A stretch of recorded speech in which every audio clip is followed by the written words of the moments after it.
Sinagip ng mga asong lobo ang buntis sa gubat sa kalagitnaan ng biglaang panganganak nito sa gitna ng malamig na panahon. Si Mary Simons, kagaya ng kanyang asawa na si Chris, ay pinanganak at lumaki sa Oregon. Bata pa lamang ay nasanay na si Mary na mapagmasdan ang ganda ng kagubatan sa kanilang lugar na kinikilalang isa sa pinakamagagandang kalupaan ng Southwestern United States. Si Mary at Chris ay nanirahan lamang sa isang maliit na bahay na nakatayo sa dulong bahagi ng gubat. Mahal na mahal nilang dalawa ang isa't isa at mahigit 3 taon na rin silang nagsasama bilang mag-asawa. Gayunpaman ay hindi naging madali kay Mary ang mabuntis, kaya labis siyang nadidismaya sa kanyang sarili na maging si Chris man ay hindi matanggap ang ganoong kalagayan ng kanyang asawa.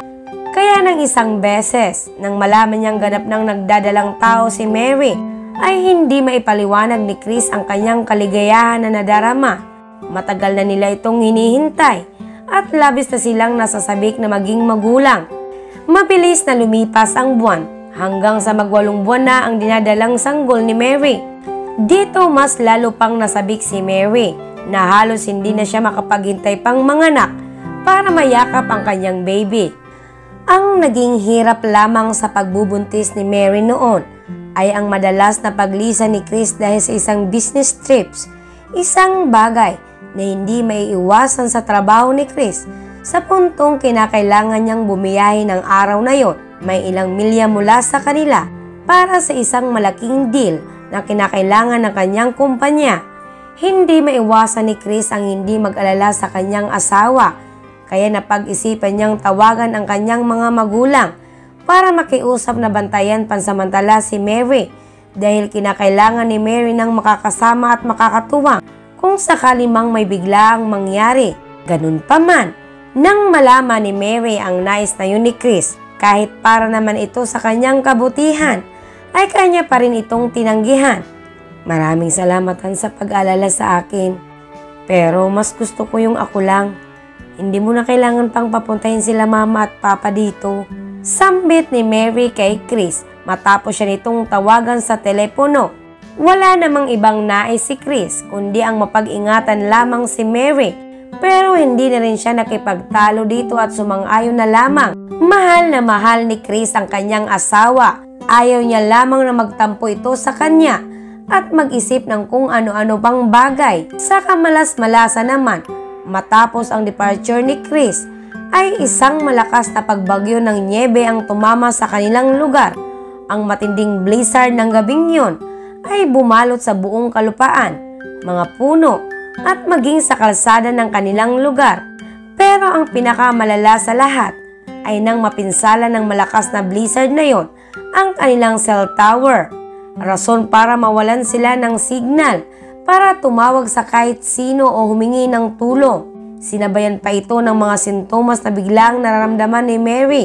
Tama ba itong nararamdaman ko? May 1 linggo pa bago ang aking due date. Imposible naman.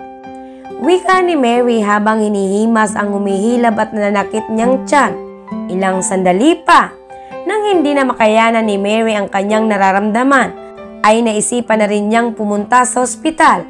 Pero ilang milya pa ang layo nito mula sa kanilang bahay na nakapaloob pa sa dulong parte ng kakahuyan. Sa kabila ng lahat ay buong tapang pa rin nagdesisyon si Mary na pumunta agad ng ospital bago mahuli ang lahat. Matapos kumuha ng ilang gamit at kasuotan, ay kinuha agad ni Mary ang susi ng kanyang lumang Chevrolet. Pagkatapos ay agad na niyang binuksan ang kanyang pintuan. At dito bumungad sa kanya ang mahirap na sitwasyong higit pa sa kanyang inaasahan. Pagkasakay ng kanyang kotse, ay agad nang pinaandar ni Mary ang kanyang kotse. Huli na nang mapagtanto ni Mary na halos ubos na pala ang gasolina ng kanyang sasakyan habang nasa kalagitnaan siya ng biyahe. Bahala na, mangyari ng mangyayari. Nagpatuloy pa rin sa pagmamaneho si Mary sa kalagitnaan ng delikadong kalsada at panahon. Pero sa kabila ng kanyang positibong pag-iisip ay hindi pa rin nakayanan ng kanyang sasakyan ang mahabang biyahe na inabot lamang ng halos 2 milya. Hindi na malaman ni Mary noon ang kanyang gagawin, lalo't may bagya na rin siyang nararamdaman. Alam din niyang imposible nang makakita pa siya ng kahit na sino doon dahil sa masamang panahon. Sino ba namang tao ang aalis sa bahay nila sa kalagitnaan ng napakalamig na gabi? Iyon ay walang iba kundi isang buntis na nakaranas ng patuloy at lubhang paghihilab ng kanyang tiyan. Habang lumilipas ang bawat sandali ng mga oras na yon, ay mas lalo lamang din tumitindi ang nararamdaman ni Mary.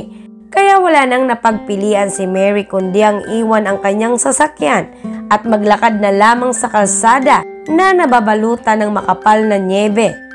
Wala nang pagdududa si Mary sa kanyang isip. Alam niyang nasa kalagitnaan na siya ng pagli-labor, kaya kailangan na niyang makarating agad sa hospital. Habang naglalakad at nilalamig, ay nilabanan na lamang lahat yun ni Mary ng pagdarasal. Hanggang sa mapukaw na lamang ang kanyang atensyon sa mga aninong waring lumalapit sa kanya. Mga asong lobo ba yung naaninag ko? Huwag naman sana. May pangambang sambit ni Mary sa sarili at hindi nga siya nagkamali, lalo na nang madinig niya ang ingay ng mga ito. Mahigit sa 100 asong lobo ang pumapaikot sa nag-iisang si Mary. Dala ang matatalim nilang mga tingin at pagkagalit. Dahil sa takot, ay halos mapaluha naman si Mary. Kaya naisipan din niya ang tumakbo. Pero hindi naging madali. Dahil ilang hakbang pa lang ang kanyang nagagawa, ay naramdaman na niyang kinakailangan na niyang manganak. Gumilid na lamang si Mary sa isang tabi at isinigaw ang sakit ng kanyang nadarama.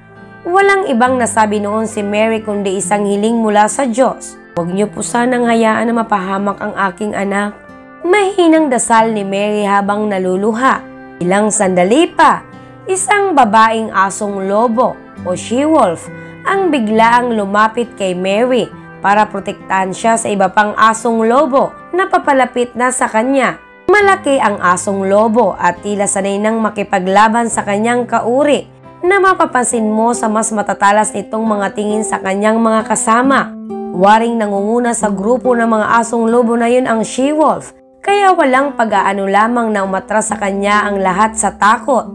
Magkagayon pa man sa kabila ng kanyang pagiging dominante sa kanyang lahi, ay hindi naman naranasan ng she-wolf na yun ang maging isang ina dahil sa isang rare genetic anomaly na naging dahilan para ito maging infertile. Nang makaamoy ang hayop ng kakaiba, ay agad itong napatingin sa halos nakahiga na si Mary na naghihirap na sa kanyang panganganak. Hindi naman ganon kapamilyar ang she-wolf sa naaamoy nito, pero tila hindi niya ito nagugustuhan. Dito, pinalibutan na lamang ng mga mababangis na hayop ang nanganganak ng si Mary sa pangunguna ng she-wolf. Maya-maya pa matapos mapatingin kay Mary ay agad nang tumingala sa langit ang she-wolf. Sabay alulong ng malakas. Isang paraan pala yun para utusan ng she-wolf ang kasama niyang mga asong lobo na paikutan pa at proteksyonan ang naghihirap na babae. Waring naging panangga ng mga sandaling yun ni Mary ang mga katawan ng asong lobo na nakapaikot sa kanya. Natatakot man, ay binaliwala na lamang ni Mary ang lahat at ibinuhos na lamang ang kanyang buong lakas sa pag-ire. Hanggang sa isang cute na sanggol na ang tuluyang lumabas sa kanyang sinapupunan. Agad namang ding nilapitan si Mary ng she-wolf para putulin ang umbilical cord na nagkukonekta sa sanggol at ina nito. Habang naiiyak, ay buong lakas nang kinuha ni Mary ang kanyang baby para mayakap. Tila wala nang masabi si Mary kundi pasasalamat dahil nailabas niya ng maayos ang kanyang anak sa isang sitwasyon na hindi aakalain ng kahit sino man. Mas nagulat pa si Mary nang tabihan siya ng she-wolf na tila masaya din sa nangyari.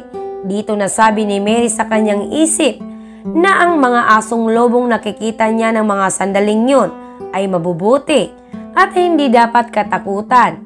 Maraming salamat. Wika ni Mary sa asong lobo. Hindi niya maipaliwanag ang kanyang nararamdaman sa pagtulong na ginawa sa kanya ng dapat sanang mapapanganib na mga hayop. Agad na binalutan ng she-wolf ng kanyang mabalahibong katawan ang nanganak na si Mary para mabawasan ang pagginaw nito. Nagsilbing init at proteksyon ni Mary ang she-wolf na yon hanggang sa matapos ang unos at sumapit ang umaga. Mas naging maganda ang umaga noon kinabukasan kung saan maagang sumikat ang araw na siyang nagbigay liwanag sa buong Oregon. Maya-maya pa ay lumisa na rin sa lugar na yon ang mga asong lobo. Ilang sandali pa ay nakadinig naman si Mary ng isang pamilyar na ingay, hanggang sa mapagtanto niyang ang mga ingay pala na yon ay nagmumula sa mga magulang ni Chris na naghahanap sa kanya at nag-aalala ng labis. Nalaman ng magulang ni Chris ang kinalalagyan ng babae dahil sa kotse na naiwan nito sa daanan. Kaya nasisiguro nila na hindi ito nalalayo sa lugar na yon. Kaya masikap nila itong hinanap. At hulaan nyo na lamang ang naging reaksyon ng mga biyanan ni Mary nang mabungaran nilang kalong na nito ang kanilang apo. Ang mga asong lobo ay naroroon pa rin naman sa lugar, pero medyo lumayo na lamang ang mga ito at tinanaw na lamang ang bawat eksena. Agad na niyakap si Mary ng mga magulang ni Chris dahil sa labis na kaligayahan. Nagpapasalamat sa Diyos dahil sa kabila ng malakas na unos at malalang kondisyon ay nakayanan pa rin ng kanilang manugang na malampasan ang lahat para sa kanyang anak.